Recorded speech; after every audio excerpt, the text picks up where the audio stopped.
Le président de la République préside la réunion du Conseil supérieur de la magistrature et donne des instructions sur la nécessité d'œuvrer à l'amélioration de la performance des structures judiciaires. Ouverture des travaux d'un séminaire sur les publications scientifiques et culturelles de la 13e édition du Festival des cités du patrimoine.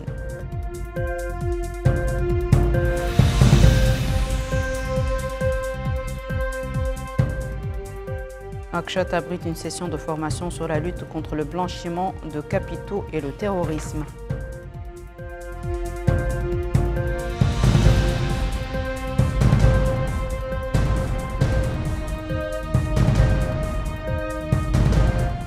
Bonsoir mesdames, mesdemoiselles et messieurs, merci de vous joindre à nous. Le Conseil suprême de la magistrature s'est réuni aujourd'hui au palais présidentiel à Nouakchott sous la présidence du président de la République, M. Mohamed Ould Cheikh Al Ghazouani, président du Conseil supérieur de la magistrature.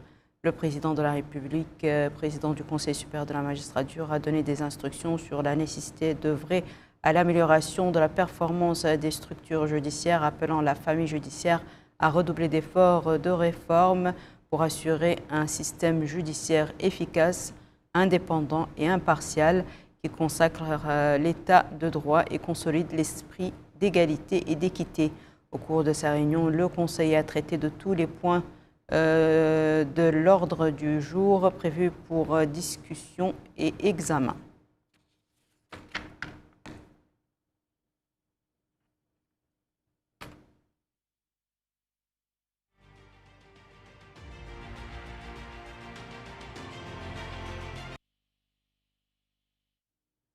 Le président de l'Assemblée nationale, M. Mohamed Bambo Moguet, a reçu aujourd'hui une délégation de la Fédération internationale de la paix, présidée par l'ambassadeur, son Excellence M. Adama Doumbia, coprésident de la Fédération internationale de la paix en charge de la région d'Afrique.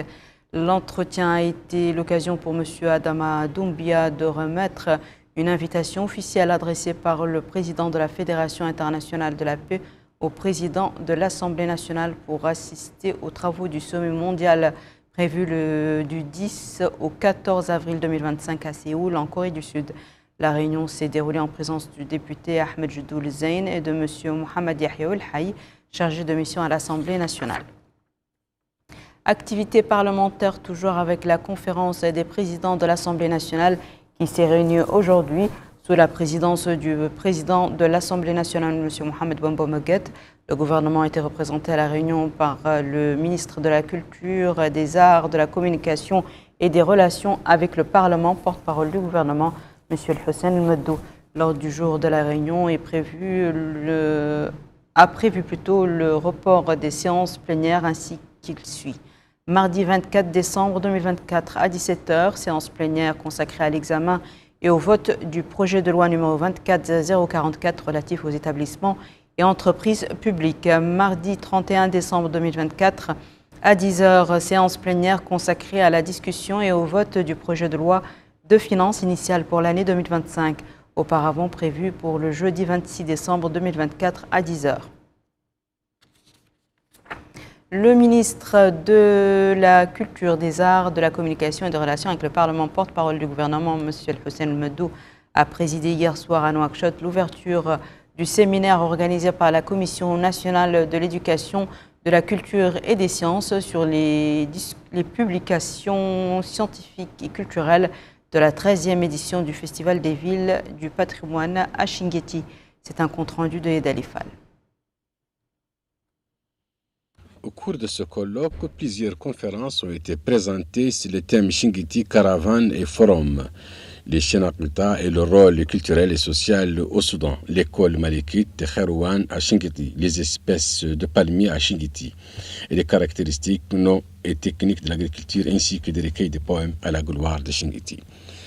Dans un discours prononcé à cette occasion, le ministre de la Culture, des Arts, de la Communication et des Relations avec le Parlement, porte-parole du gouvernement, a déclaré que cette cérémonie était organisée pour exprimer sa gratitude aux maîtres de l'artisanat et aux porteurs de la culture mauritanienne pour les efforts considérables qu'ils ont déployés dans le cadre de la 13e édition du Festival du patrimoine Médaïn Toural. Il a ajouté que les préparatifs initiaux du festival ont abouti à la publication de 11 livres Un effort qui est à mettre au crédit des auteurs qui ont travaillé dur pour présenter des ouvrages dans le domaine du patrimoine, ce qui a rehaussé d'une valeur culturelle le festival qui s'est reflété dans les résultats de cette édition. Pour sa part, le président de la Commission nationale de l'éducation, de la culture et des sciences, M. Mohamed Ould-Sidi Abdallah, a expliqué que les adeptes du festival veillent à la valeur scientifique et ses productions, ainsi qu'à l'importance du budget alloué au portefeuille du développement, ce qui n'occulte pas la prééminence de l'aspect scientifique dans cette édition. Il a ajouté que les partenaires du pays dans le domaine de l'éducation et de la culture ont loué la valeur culturelle du festival des cités du patrimoine. Plusieurs autres personnalités du monde culturel arabe se sont succédées pour prendre la parole et louer le festival de Chinguitti. Mettre la lumière sur la valeur culturelle de cette rencontre. La rencontre a été clôturée par une remise d'attestation à ceux qui se sont distingués par leur participation culturelle au festival de Chinguitti.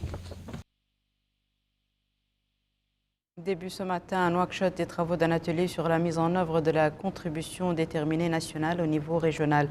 L'atelier est organisé par la direction du climat et de l'économie verte du ministère de l'Environnement et du Développement durable. Cet atelier vise à promouvoir la régionalisation de la NDC et à intégrer les réalités locales afin d'assurer une inclusivité impliquant les acteurs locaux et régionaux. C'est un compte-rendu de Memounalo. Renforcer les capacités des collectivités locales pour intégrer les objectifs de la CND dans leurs politiques publiques, leurs stratégies de développement et leurs projets territoriaux.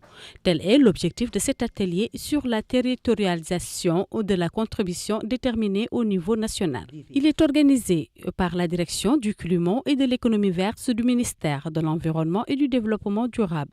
Dans son allocution, la ministre de tutelle, Messouda Mentebaham Moul Mohamed Lahwaf, a indiqué que les contributions déterminées nationales représentent un outil central de mise en œuvre de l'accord de Paris, puisqu'elles permettent de planifier et d'exécuter les engagements du pays parti pour mieux s'adapter aux impacts du changement climatique et réduire les émissions de gaz à effet de serre. Elle ajoute que cet atelier intervient à un moment décisif, celui de la fin du deuxième cycle quinquennal de notre CDN et le début du processus de son actualisation. La mesure de la qualité de la CDN, à la fois dans la conduite du processus de son actualisation et dans son contenu, s'apprécie par le degré de son appropriation, en particulier à l'échelle locale. Car les communautés locales sont les premières victimes des effets des changements climatiques et en même temps, elles détiennent des solutions durables. Ces dernières perpétuent indéniablement le savoir séculier de nos ancêtres qui protégeaient la nature et vivaient en symbiose avec elle, déclare-t-elle. Plusieurs présentations sont projetées par des experts durant cet atelier qui s'inscrit dans le cadre de la politique générale du gouvernement. Je vous le disais en titre, Nouakchott abrite une session de formation de 3 jours sur la lutte contre le blanchiment de capitaux et le terrorisme. Cette rencontre est organisée par le ministère de la Défense, des retraités et des enfants de martyrs et le programme de la coalition militaire islamique de lutte contre le terrorisme au Sahel. Retour à Memounalo. Cette formation, organisée au profit des cadres des ministères de la Justice, de l'Économie et des Finances, ainsi que des membres de la Commission nationale de lutte contre le blanchissement des capitaux et le terrorisme, vise à familiariser les participants avec les dernières méthodes utilisées dans la lutte contre le financement du terrorisme et le blanchissement d'argent, ainsi que sur le danger, sécurité et la stabilité dans leur monde en général et dans la région du Sahel en particulier. Dans son discours, le secrétaire général du ministère de la Défense, des retraités et des enfants de martyrs, le général Seydou Sambadia, a indiqué que cette session s'inscrit dans le cadre du programme de la coalition militaire islamique de lutte contre le terrorisme qui sera exécuté en Mauritanie. Il a également exprimé ses remerciements et sa gratitude à tous les cadres et employés de la coalition militaire islamique pour l'organisation de cette première session en dehors du siège de l'organisation. Ce qui, dit-il, témoigne d'une fois de plus du niveau de coopération et de confiance mutuelle existant entre la Mauritanie et la coalition militaire islamique. De son côté, Abdallah Hewoul Moudeiger, directeur du développement de la lutte contre le financement du terrorisme relevant du département, a remercié le ministère de la Défense, des retraités et des enfants de martyrs pour sa coopération, son parrainage et son soutien à ce programme qui vise à contribuer aux efforts déployés pour lutter contre le terrorisme dans les pays du Sahel. Il a ajouté que la coalition a choisi la Mauritanie pour abriter les événements organisés dans le cadre de ce programme en raison de l'importance de l'atmosphère de sécurité et de stabilité dont elle jouit et du rôle de premier plan qu'elle joue au Sahel. Les participants à la session ont suivi un documentaire sur la création de l'Alliance. Ses objectifs, les États membres qui ont annoncé leur adhésion et les accords signés entre l'Union et ses partenaires, organisations et organismes similaires. La coalition mauritanienne pour l'éducation a organisé un atelier sur la place de la langue arabe dans le système éducatif national. Des professeurs et des experts ont participé à cet atelier à travers des interventions qui ont mis en évidence le statut de la langue arabe et les moyens de renforcer sa présence dans les programmes éducatifs. Mohamed Khattat nous en dit plus. C'est un atelier qui vise à renforcer la place de la langue arabe dans le système éducatif mauritanien. Selon Mohamed Abdelrahman Denabje, conseiller au ministère de l'Éducation et de la réforme du système d'enseignement, par deux fois, tant dans la Constitution qui stipule que la langue arabe est la langue officielle, que dans la loi d'orientation qui en fait l'un de ses piliers. Au titre 1, dit-il, article 7, il est question de la maîtrise de la langue arabe. Il a cité 5 points qui sont qu'elle est une langue de communication, une langue nationale, une langue officielle, une langue d'enseignement et un moyen de production culturelle. Plus loin sur ce point, dit-il, de l'enseignement, il est précisé que l'enseignement de la langue arabe est obligatoire à tous les niveaux, dans tous les cycles et formations, qu'elles soient professionnelles, supérieures ou préparatoires ou primaires ou secondaires. De son côté, le président de la coalition mauritanienne pour l'éducation, il a déclaré que l'atelier intervient dans le cadre des actions de la coalition visant à renforcer la place de la langue arabe en tant que langue d'ouverture. L'atelier a été marqué par des interventions qui ont toutes versé dans le même sens, appelant à développer les compétences linguistiques des élèves et de soutenir la réforme du système éducatif pour atteindre cet objectif. La commune de Toujounine a signé un accord avec l'ONG El Houda pour les œuvres caritatives et humanitaires et l'ONG coétienne Nafa. Grâce à cette convention, un millier d'habitants de la commune de Toujounine seront assurés auprès de la Caisse nationale d'assurance maladie. L'accord a été signé au nom de la commune de Toujounine par son maire, M. Ahmed Salem El-Filali, et pour l'association El Houda pour les œuvres caritatives et humanitaires par son président, M. Mohamed Khaled. Le maire de la commune de Toujounine, M. Ahmed Salem El-Filali, a remercié les responsables de l'association El Houda pour les œuvres caritatives et humanitaires pour cette initiative qui profite à de nombreux habitants de la commune, notamment les couches vulnérables. Il a ajouté que cet accord signé entre les deux parties s'inscrit dans le cadre de la coopération entre les deux associations. Restons à Toujounine où le hakem de Toujounine, M. Adama Hassan Dia, a inauguré hier soir au secteur 22 dans la zone dite Hayat Jadida, dans la Mourata'a de Toujounine, où il est de Nouakchott Nord, un complexe composé d'une mosquée et d'une mahadra. Le complexe est construit par l'organisation non gouvernementale mauritanienne El Houda pour des actions caritatives et humanitaires. C'est un reportage de Mohamed Khattab. C'est un centre islamique composé d'une mosquée et d'une mahadra construit par l'ONG coétienne Al-Hikma via l'organisation non gouvernementale mauritanienne El Houda pour les actions caritatives et humanitaires. L'occasion pour le maire de la commune de Toujounine, M. Ahmed Salem El-Filali, de préciser que l'inauguration de cette mosquée et de sa mahadra est le fruit de la coopération entre la municipalité et l'association El Houda pour les œuvres caritatives qui a fourni aux habitants de la commune de nombreux projets et des aides en nature et en espèces. Il a remercié au nom des populations l'État koweïtien et les ONG Al-Hikma et Al-Houda pour cette réalisation d'une mosquée où le nom d'Allah sera mentionné à chaque instant et où la voix de l'islam est élevée haut et fort en accomplissant les rituels de notre religion islamique. Lui succédant, l'ambassadeur de l'État de Koweït en Mauritanie, son Excellence M. Ibdah Makd al-Dawsari, a évoqué les excellentes relations de coopération unissant nos deux pays frères, indiquant qu'il est heureux d'assister à l'inauguration de ce centre islamique qui sera au service de beaucoup de Mauritaniens. Pour sa part, le président de l'association Al-Houda a déclaré que l'ONG koweïtienne a semé une bonne graine dans ce quartier de la zone dite Hayat Jadida, sachant que le Koweït a construit dans plus d'une zone des mosquées, des centres islamiques et bien d'autres réalisations. De son côté, l'imam de la mosquée a loué la construction de celle-ci et de la mahadra qui la jouxte, lesquelles serviront à propager l'islam et à enseigner le Saint-Coran et ses sciences. Le wali du Hawd al-Qarbi, M. Ahmed Mamadou Kelly, a tenu ce matin une réunion à la salle des conférences de la wilaya avec les autorités administratives et les élus de la ville d'Ayoun, ainsi que les directeurs et chefs de départements régionaux de la wilaya. Dans son discours à cette occasion, le wali a déclaré que l'objectif de la réunion était de préparer la visite de travail que son Excellence le Président de la République, M. Mohamed El-Cheikh Al-Ghazouani, effectuera vendredi prochain à la ville d'Ayoun. Il a souligné l'importance de cette visite au cours de laquelle son Excellence le Président de la République supervisera l'inauguration du projet de développement lié au renforcement du réseau électrique et le réseau routier. Le Hakim de la Muqata'a d'Ayoun et le maire de sa commune ont souligné l'importance d'une coordination renforcée entre tous les responsables de la wilaya pour faire de cette visite un succès.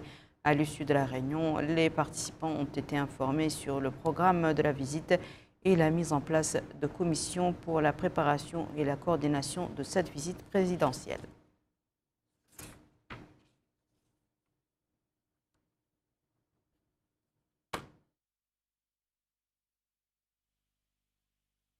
Restons toujours à l'est du pays, plus précisément dans la wilaya du Hawd al-Sharqi, où le conseiller du Wali chargé des affaires économiques et du développement local a supervisé ce matin le lancement d'un certain nombre d'activités génératrices de revenus. 40 femmes des villes de Nema, Djigeni et Amourj bénéficient de ces projets financés par l'ONG au secours des marginalisés en coopération avec Ecodev et JCRF.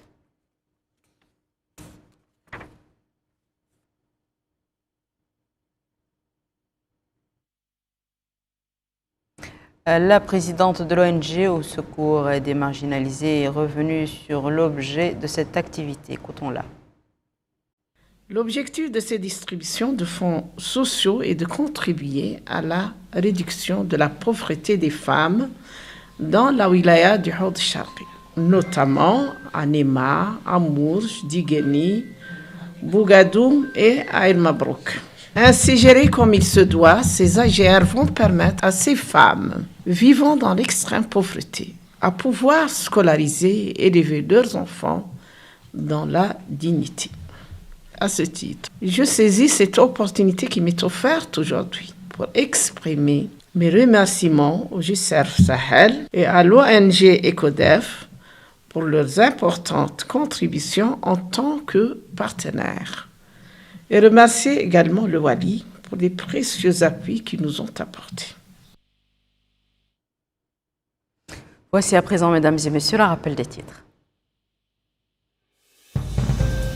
Le président de la République préside la réunion du Conseil supérieur de la magistrature et donne des instructions sur la nécessité d'œuvrer à l'amélioration de la performance des structures judiciaires.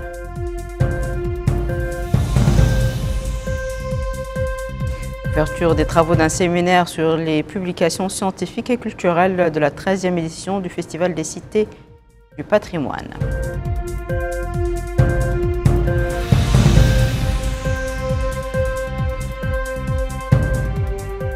Nouakchott abrite une session de formation sur la lutte contre le blanchiment de capitaux et le terrorisme.